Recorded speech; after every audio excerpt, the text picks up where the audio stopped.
Bonjour et bienvenue dans ce nouvel épisode de mon podcast IMO en direct du Salon de la copropriété. Je retrouve Florence Delettre. Bonjour. Bonjour Ariane. Vous êtes directrice générale de Promotelec. Promotelec, c'est à la fois une association et un bureau de certification. En parlant d'abord de l'association, ça fait quoi? L'association, elle existe depuis 1962. Son axe principal, c'est la sécurité électrique dans le logement, mais c'est aussi de la communication autour du logement en général, autour de bien vivre dans son logement, autour de la performance énergétique de son logement, de la performance aussi du numérique, de la connectivité.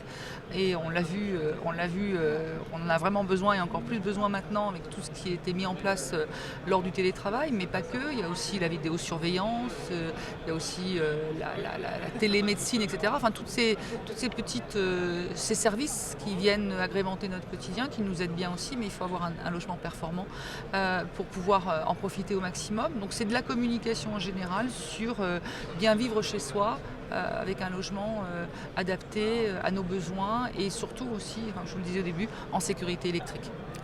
Promotelec, évidemment, il y a le mot électricité. Voilà, il y a le mot électricité, bien évidemment. Alors, il y a aussi un bureau de certification qui est une filiale de l'association Promotelec. Oui, c'est ça, parce que l'association est un organisme non lucratif, donc on a nos activités commerciales qui sont réunies dans Promotelec Service et qui est là aussi depuis beaucoup d'années maintenant aussi un certificateur, donc qui délivre des labels dans la construction neuve et des labels aussi en termes de rénovation des logements. Et on sait bien aussi que le parc français a vraiment besoin de rénovation pour se mettre aux normes, pour accompagner aussi cette transition énergétique qui maintenant, je dirais depuis plusieurs années, on a tous ça en tête et là on va l'avoir encore plus puisqu'on a la réglementation environnementale 2020 qui va arriver en 2022, la RE 2020 qui remplace la RT 2012 qui va arriver en 2022. Tout ça est très cohérent.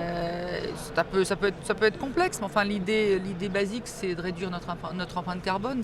Il est urgent de réduire notre empreinte carbone, donc nos émissions de CO2, nos gaz à effet de serre, etc.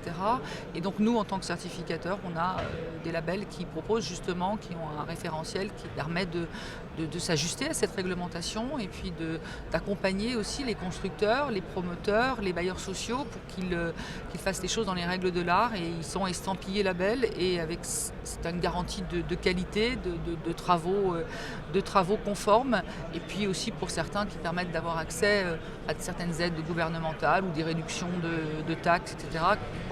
Parce que le travail est bien fait, parce que le travail est garanti. Puis c'est une espèce de garantie aussi pour le locataire ou le propriétaire locataire qui est certain d'avoir un logement conforme et un sweet home adapté.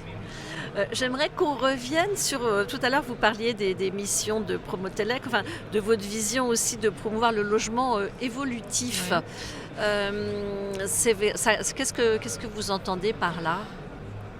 Ce que j'entends par le logement évolutif, c'est quand on décide de construire une maison, on a souvent, on va dire en moyenne, à partir de 30 ans, compte tenu de nos finances, et puis on imagine la maison d'une certaine façon, bien sûr par rapport à notre budget, mais souvent on oublie qu'un jour on va vieillir et qu'il vaut mieux anticiper les travaux dont on aura besoin peut-être quand on aura 70 ans, 75 ans, 80 et au-delà, de les anticiper à la base, parce que souvent ça demande des rénovations complexes, donc il y a des choses peut-être à intégrer dès le début de la construction qu'aujourd'hui on ne pensait pas, mais même en termes de connectivité, les réseaux de communication, mais aussi j'évoquais dernièrement les chemins lumineux dans la maison, ça s'allume automatiquement, c'est assez aussi basique que ça, c'est aussi les fameuses douches à l'italienne qui permettent de ne pas avoir de socle ou encore moins d'enjamber une baignoire, parce que là bien sûr à 30 ans on peut aussi tomber à 30 ans dans une baignoire, mais on y tombera encore plus avec l'âge, donc c'est anticiper